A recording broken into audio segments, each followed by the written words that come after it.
Ever feel stuck? Like there's this huge, frustrating obstacle just blocking your path, and you just can't see a way around it. Well, what if I told you that problem isn't actually a problem? What if it's the solution? Yeah, I know. Let's get into it. And look, this isn't some new age self-help quote. This line was written down almost 2,000 years ago. And the guy who wrote it? Oh, just the most powerful man on earth at the time. Picture this. He's not in some fancy palace. He's in a war tent on the front lines in Germania, and he's writing this down for himself. It's his own personal formula for turning any negative situation on its head. And for him, this wasn't some abstract thought experiment. This was real life. During his 19 years as emperor, Marcus Aurelius was dealing with constant war, a plague that was wiping people out, betrayal from his closest friends, even a treasury that was basically empty. And yet, he saw every single one of these disasters as a chance to practice something: patience, courage, creativity. He literally created a formula for thriving not just in spite of what was happening, but because of it. But here's the thing, it's not just a think positive mindset. No, it's a practical, step-by-step framework, a discipline broken down into 3 parts that honestly any of us can use. Okay, so here they are: perception, action, and will. First, perception. That's all about how we see our problems. Then there's action. That's the energy and creativity we use to actually tackle them. And finally, will. That's our inner strength, right? The resilience that helps us get back up when we get knocked down. This is the roadmap. And the most important part, it all starts right up here, in your head. So let's talk about perception. This is step 1 for a reason. It's where we either win or lose the whole game before it even starts. It's all about getting a handle on our emotions and seeing things for what they really are, not what our fear is screaming at us that they are. It's about winning that inner battle first. And this right here, this is the absolute core of mastering perception. We can't control what happens to us, right? The world's going to do what it's going to do. But our responses, our judgments, our attitude, that's all ours. We have total control over that. And believe it or not, this one single idea helped create one of the biggest fortunes in history. Let me tell you about a guy named John D. Rockefeller. So Rockefeller was just a young bookkeeper when the Panic of 1857 hit, and this was a massive financial crisis. Businesses were failing left and right, people's life savings were just gone, everyone around him was freaking out. But not Rockefeller. He just chose to see it differently. So while everyone else was running around panicking, Rockefeller saw an education. He literally called the crisis his school of adversity. He watched carefully, he studied the mistakes everyone else was making, he learned where the market was weak, and he built up this incredible discipline. And guess what? Just 20 years later, that same discipline allowed him to control almost the entire oil market. He didn't just survive the chaos, he learned from it. Rockefeller's story really makes you ask this question, doesn't it? When chaos hits, when things are falling apart, and you're facing something that just feels impossible, what do you actually have power over? Well, here's the answer. The things that are truly ours are our emotions, our judgments, our creativity, our attitude, our perspective. You see?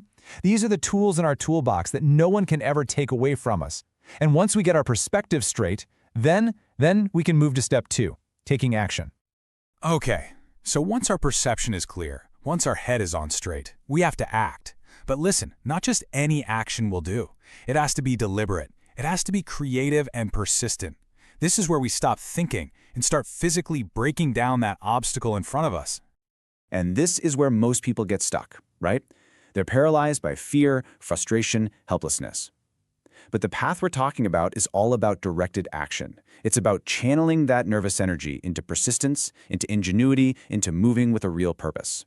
And honestly, there is no better example of this than the ancient Greek speaker Demosthenes. Man, this guy's story, it sounds like a complete tragedy from the start. He was born sickly, had a really bad speech impediment, and to make it worse, his guardians totally cheated him out of his inheritance, leaving him with absolutely nothing. He was laughed at, he was powerless. By all accounts, he should have just given up, but he didn't. And this is what he did. It's incredible. Instead of complaining, he took action. To fix his speech, he would literally practice speaking with a mouthful of pebbles. To force himself to study law, he shaved half his head so he'd be too embarrassed to leave his underground study. To make his weak voice stronger, he would run up hills, shouting his speeches over the sound of the roaring waves. He turned every single weakness into a training ground. It's amazing. So later in life, after he became the greatest speaker in all of Greece, someone asked him what the 3 most important parts of a great speech were. His reply? Action, action, action. He proved that the cure for our problems isn't just thinking about them or waiting for them to go away. It's taking the right kind of action. All right, so we've seen how mastering our perception and taking directed action can completely flip the script on our obstacles. And this whole philosophy, including that third discipline, the will to endure, is just perfectly captured in this old Zen story. So, the story goes, there's this ancient king who was worried his people were getting a little soft. So he comes up with a test. He has a massive boulder placed right in the middle of the main road into the city, completely blocking it. Then he hides nearby just to see what people would do. One by one, the kingdom's richest merchants and most important officials come by. And what do? They complain. They blame the king. They talk about how inconvenient it all is. But did any of them try to move the rock? No, not a single one. They just sighed and walked around it. Then, finally, a lone peasant comes along. He doesn't complain. He just sees the obstacle and gets to work. He pushes. He strains. It's barely moving. And then he gets a clever idea. He finds a big tree branch, uses it as a lever, and with one final effort, he manages to move the massive stone out of the road. And what does he find underneath, right where the boulder used to be? A reward. A purse jam-packed with gold coins and a personal note from the king. And this is what the note said. The message is just perfect. It's the whole point. The opportunity wasn't around the obstacle. It wasn't on the other side of it. The opportunity was inside the obstacle itself. The very thing that stood in the way became the way. And so that brings it all back to you. What's that boulder sitting in your road right now? That frustration, that problem, that challenge you're facing? What if you stopped trying to find a way around it and started realizing that your path forward lies directly through